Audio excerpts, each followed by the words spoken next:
So that's why they are forcing you not to marry. Mm. How about Mary? We are Mary. talking about Mary. So how about Mary, this lady? No, Mary is already married. You have Okay. already children. Already have children, huh? You already How have many children you have, Mary? Three. Imagine. Look at How very, old are you? very small. How old are you? Let us come. How old are you, Mary? How old are you, Norun Gadi? 20. 20. Ah, And you already have Three. children, huh? Yes.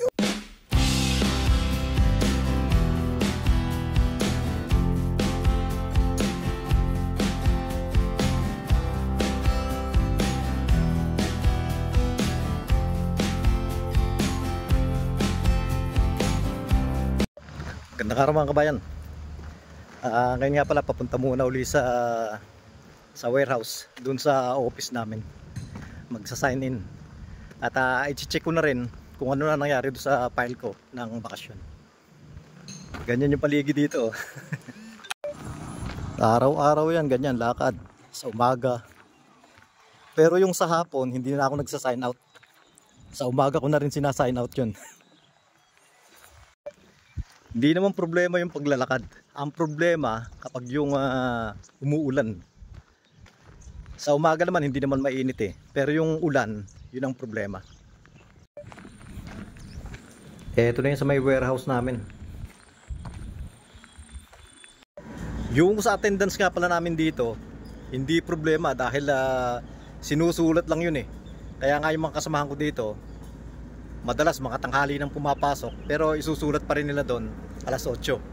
Tapos yung labas 4:30.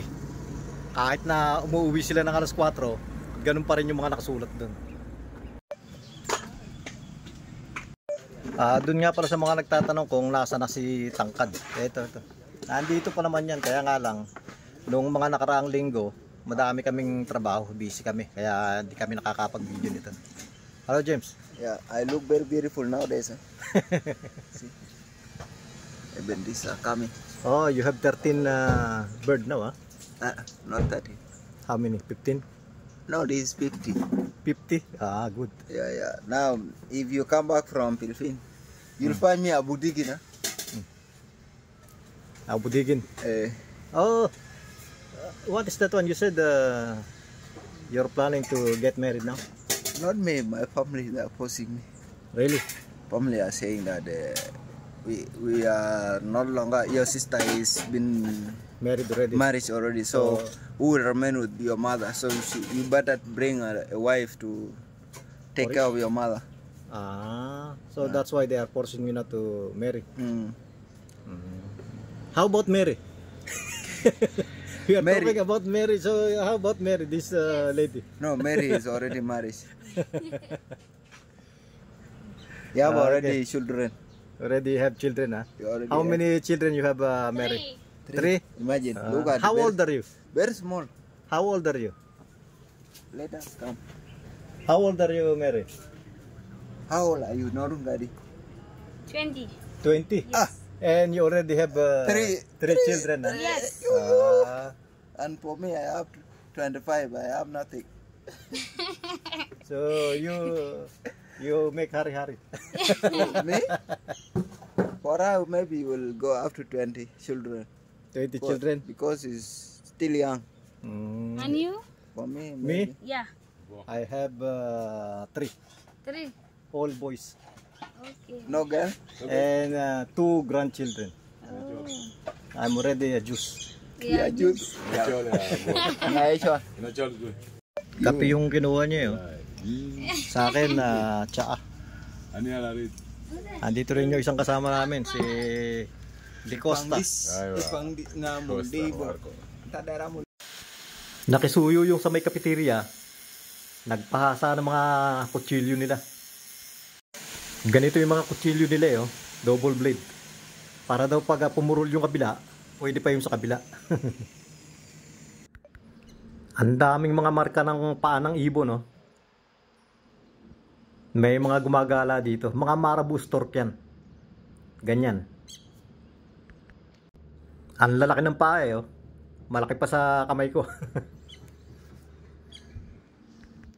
Para nga pala sa tanghalian, magsasaing muna ako. Meron naman akong nakahandang ulam. Yung manok na nabili ko nung Biyernes. Nagtinola ako. At meron din akong isda na tilapia. Prito, nilagyan ko ng saluyot, sinabawang ko. Kaya bahala na kung alin doon sa dalawa. Basta kanin lang yung iluluto ko ngayon. Kaya nga lang, medyo late na akong makakakain ito. Mag-aalas 12 na, nung maalala ko.